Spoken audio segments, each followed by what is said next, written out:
Pemirsa, selamat berjumpa di podcast RRI. Saat ini agak berbeda di podcast RRI. Kami langsung ke Kabupaten Melawi. Di sini banyak sekali narasumber yang sudah disediakan oleh Badan Meteorologi, Klimatologi, dan Geofisika Kabupaten Melawi.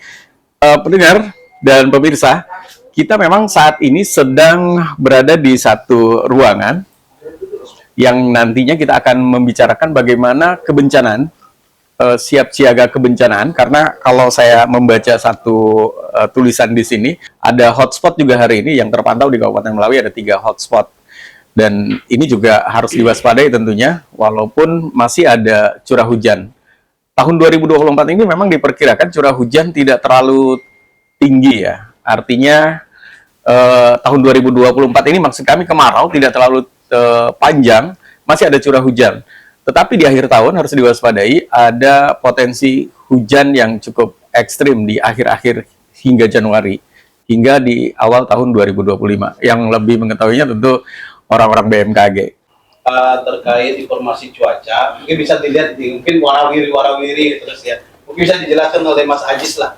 Silakan Mas Ajis. Ketika kita mau berjalan atau mau aktivitas, misalnya kita mau ke Sintang untuk hari ini, nah kita bisa klik di situ perjalanan dari rute Pino ke Sintang. Nanti di perjalanan itu ada peta cuacanya.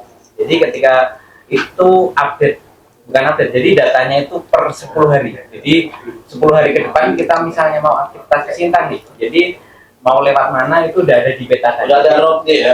Udah ada kondisi potensi cuacanya ya.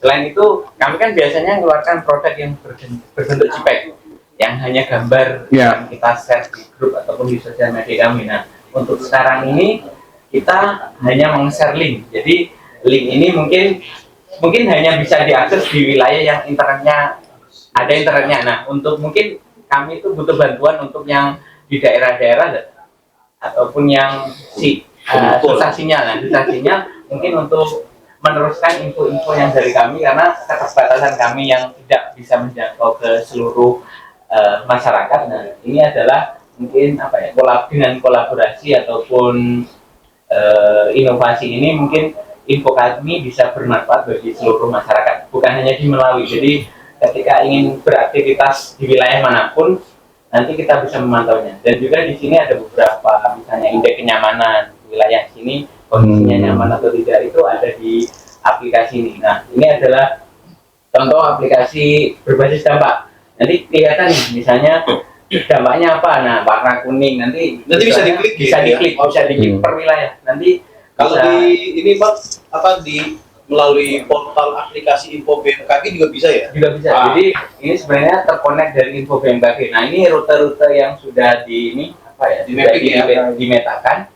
Ini adalah wilayah Indonesia keseluruhan. Jadi bukan hanya di Melawi. Jadi seluruh Indonesia. Kita mau kemanapun, dan info terkait kemaritiman, terus ke penerbangan, ada semua. Jadi ini produk pembaru dan pelengkap dari produk-produk sebelumnya. Lebih interaktif. Ini contohnya misalnya kita mau ke Sintang, ini ada, jadi setiap kecamatan tuh nanti cuacanya seperti apa. Jadi kita lebih bisa menyiapkan diri. Sampai desa ya Bang ya? Sampai desa.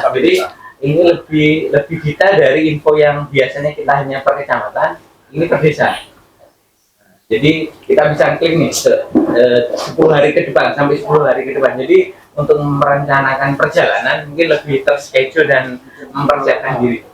Mungkin itu pengenalan dari kami. Jadi istilahnya mohon dukungannya, dan ini ada produk inputan. Jadi masyarakat bisa melaporkan, misalnya cuaca kondisi saat ini ketika itu kan ada keterbatasan produk kan. Kadang itu wilayah yang cuacanya itu berbeda dengan kita.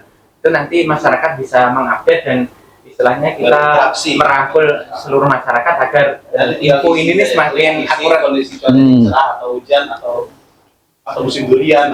Jadi istilahnya kita bisa interaktif di situ, dan ada portal pertanyaan, jadi kita bisa menanyakan apa aja di situ terkait info cuaca. Bukan hanya khusus Melawi, jadi terkonek di seluruh wilayah Indonesia. Jadi mau aktivitas dimanapun, kalau istilahnya kita sudah mengenal aplikasi ini, mungkin terkait cuaca mungkin bisa membantu untuk aktivitas masyarakat. Oke, nah jadi mengena hingga ke tingkat desa.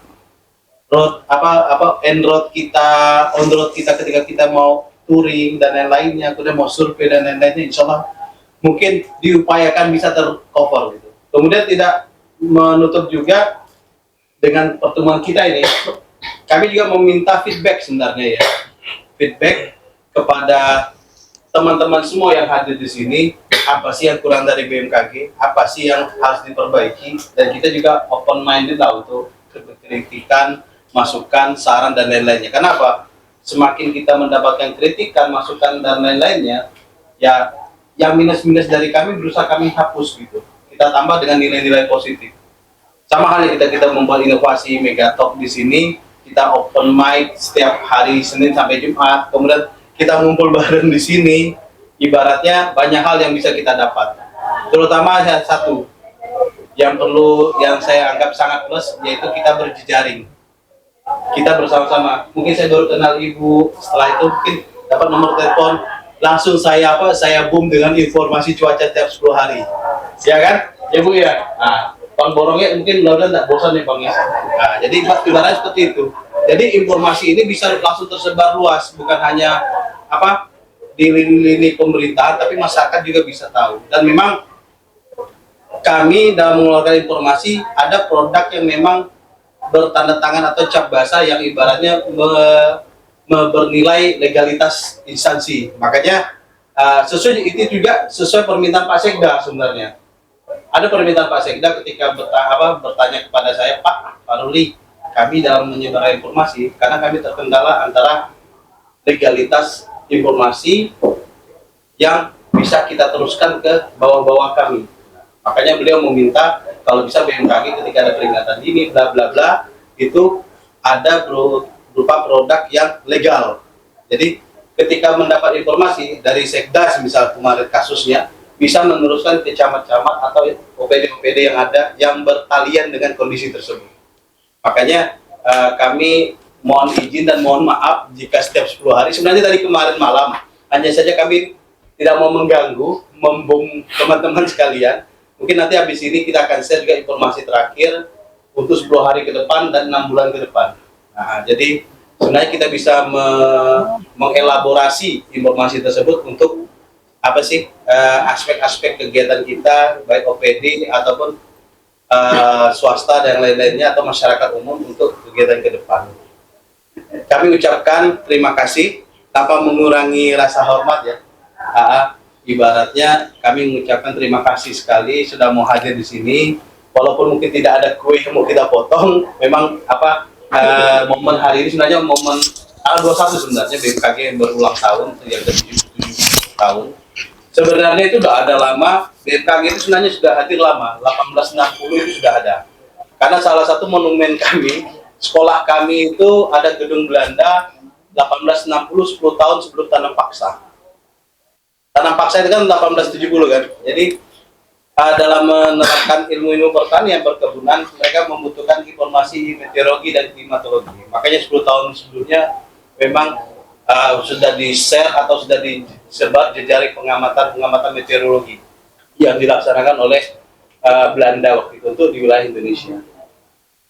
Dan BMKG menyatakan bahwa tanggal 21 Juli sebagai hari BMKG itu pun melalui pertimbangan macam-macam. Dan 77 tahun itu mungkin setelah, saya lupa juga momennya diambil dari apa, tapi sebenarnya BMKG sudah ada jauh lebih lama. Dari zaman VOC, sebelum VOC, sampai hingga hari ini.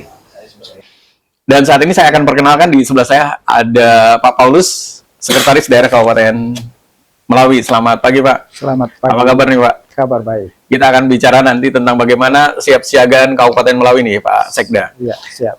Tentu dampak bencana itu ya, apakah itu bencana kebakaran maupun bencana banjir, itu dampaknya sangat luas dalam berbagai aspek kehidupan.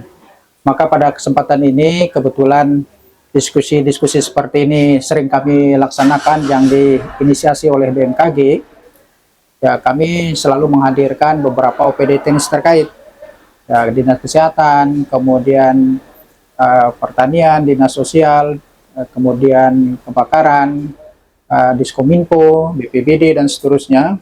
Ini maksudnya apa? Supaya semuanya ini apa ya, siap siaga, pasang mata dan pasang telinga. Dari informasi yang disampaikan oleh BMKG ini, tentunya ini kita harus bersiap diri terhadap potensi-potensi dampak-dampak yang akan terjadi. Di bidang kesehatan misalnya, apa yang akan terjadi dan apa yang harus dipersiapkan oleh Dinas Kesehatan.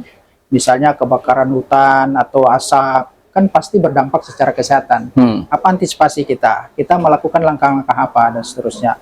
Kalau di bidang pertanian misalnya, kalau terjadi apakah itu kebakaran maupun banjir, tentu Dinas Pertanian juga sudah harus membuat perencanaan apa yang harus dilakukan untuk antisipasi ke depan. Jangan sampai ini ya tidak diantisipasi maka berdampak buruk terhadap bidang-bidang pertanian. Nah, kemudian BPBD dan Dinas Sosial tentu ini adalah yang selalu siap terdepan untuk mengantisipasi, mengatasi apakah itu terjadi pada saat terjadi bencana maupun pada pasca bencana. Diskominfo ya kami selalu mengharapkan untuk menyebarluaskan informasi ini sehingga bisa diketahui secara luas oleh masyarakat.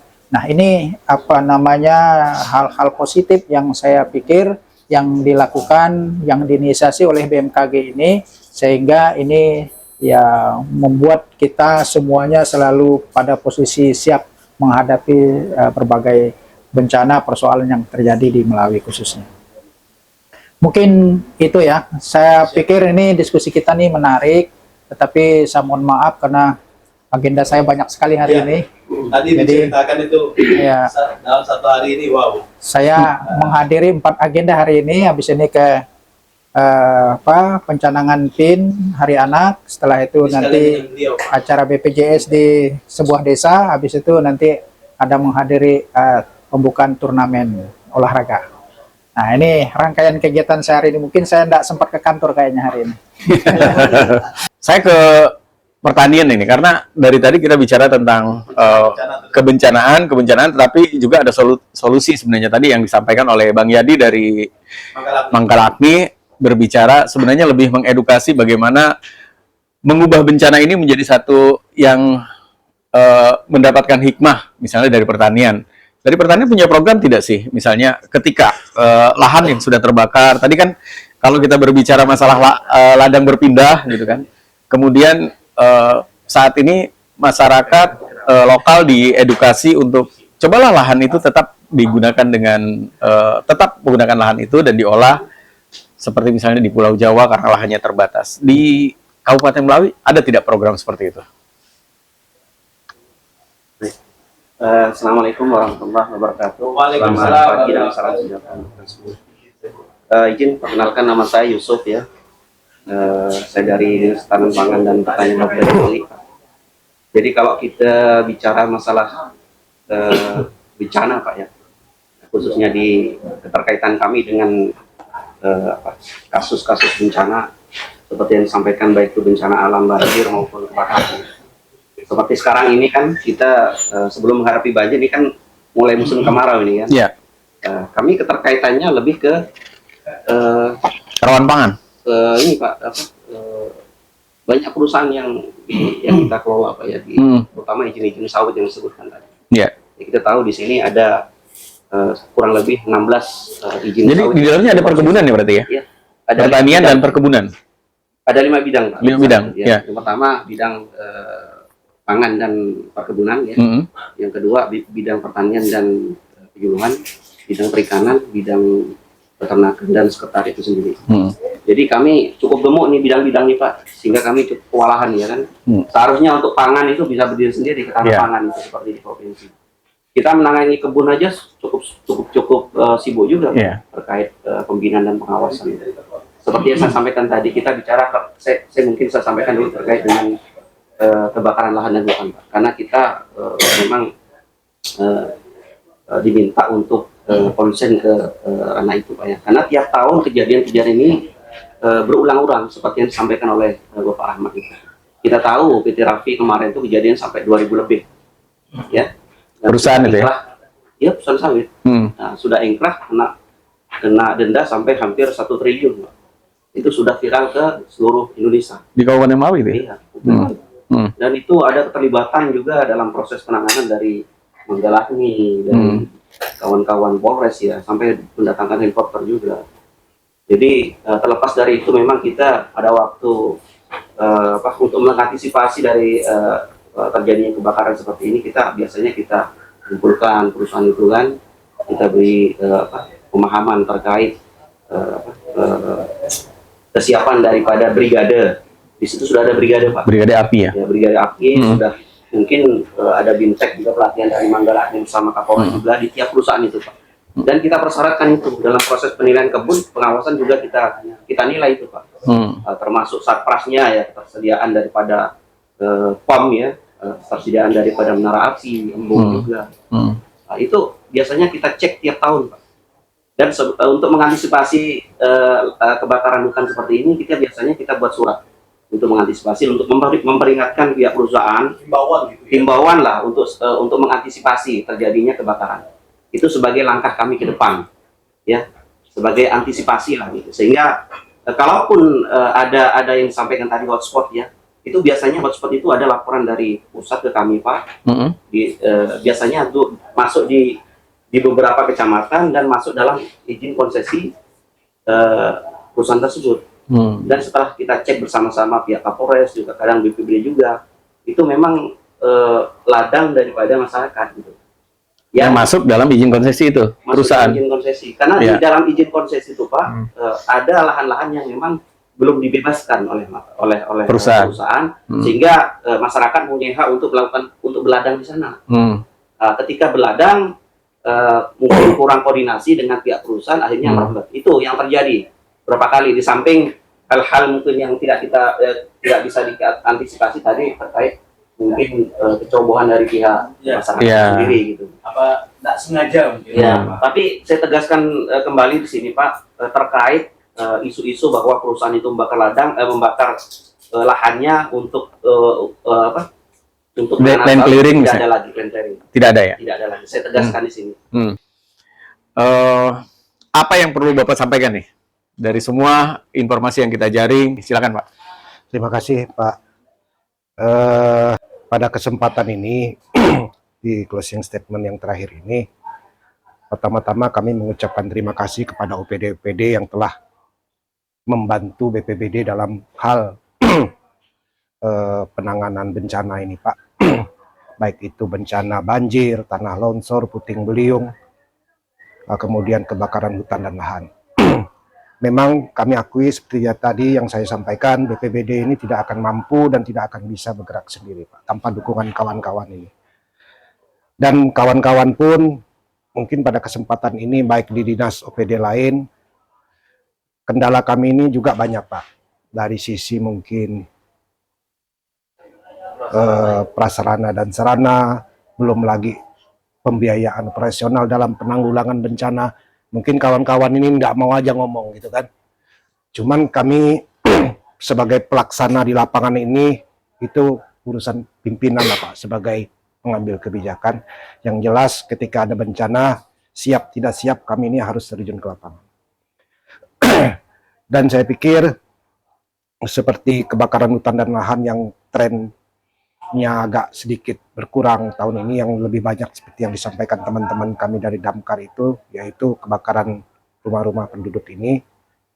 Dan memang perlu kita kaji juga, Pak, ke depannya, karena saya berbicara ini berdasarkan fakta-fakta di lapangan, itu terkait dengan, mohon diralat apabila saya keliru, terkait dengan aturan 2 hektar lahan yang boleh 1 kakak dibakar untuk pembukaan lahan. Nah, terkadang itu menjadi dilema juga ketika kita di lapangan, ya kan? Yang kami rasakan di BPBD ketika kita melihat ada titik hotspot dan kita kejar di sana, ternyata itu masyarakat membuka lahan. Sementara kalau kita berbicara persoalan bencana dan dampak, tentu bukan hanya kita berperang terhadap memadamkan api, gitu. Karena kalau ketika kita bicara dampak, tentu dia akan menjadi bencana ketika kabut asap itu sudah mengganggu. Ya. Ya kan? Tapi ketika dia belum dikategorikan bencana dan berdampak kepada masyarakat, mungkin ya tidak terlalu berpengaruh. Cuman kan kalau sudah 2 hektar dibakar dengan berbarengan kan repot juga, Pak. Desa sana 2 hektar, desa sana 2 hektar. Kan akhirnya berhektar-hektar juga judulnya itu. Ratusan hektar juga. Ratusan hektar juga. Ya. Nah, tentu barangkali nanti dinas terkait juga Memanage ya. memanage apakah itu aturan memang sudah bukan kapasitas BPBD juga untuk melihat, karena sekali lagi tadi bisa diralat apakah memang saya keliru. Kalau tidak salah memang aturannya 2 hektar per itu yang boleh dibakar untuk pembukaan lahan. Cuman kan ketika kita bicara di lapangan ini kan berbeda, Pak. Ya. Nah, bisa jadi 2 hektar itu dibakar berbarengan. Nah, itu repot juga urusannya itu. Karena bisa juga menimbulkan bencana yang besar, asapnya itu. Jadi, di closing statement kami yang terakhir ini, Pak, saya hanya bisa berharap semangat teman-teman yang ada terkait bencana ini, kita tetap semangat, optimis walau dengan cara yang minimalis. Saya kira itu. Terima kasih. Wassalamualaikum warahmatullahi wabarakatuh. Terima kasih. Waalaikumsalam warahmatullahi wabarakatuh. Pak Rahman, jadi bicara tentang tadi ada yang menarik tentang bagaimana pergub tentang 2 hektar lahan yang boleh dibakar, apakah berbarengan, karena ketika ada titik hotspot, ini tidak tahu nih apakah memang kebakaran hutan atau memang yang dibakar oleh masyarakat. Nah, ini koordinasi yang penting, Pak ya. Artinya koordinasi kembali minimal menyurati bahwa semua stakeholder itu harus disurati ketika masyarakat ingin membakar, begitu kan, Pak?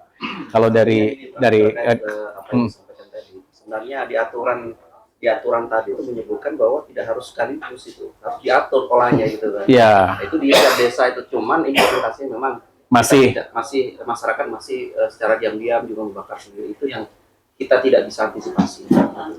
itu repotnya. Tapi mudah-mudahan perbincangan kita hari ini bersama BMKG. Selamat ulang tahun dulu buat BMKG. Ulang tahun keberapa nih, Pak Runi? Ulang tahun ke-77. Sudah cukup uzur, sudah cukup dewasa. Dan lihat nih, acara kita hari ini merupakan kedewasaan dari BMKG mengedukasi kita.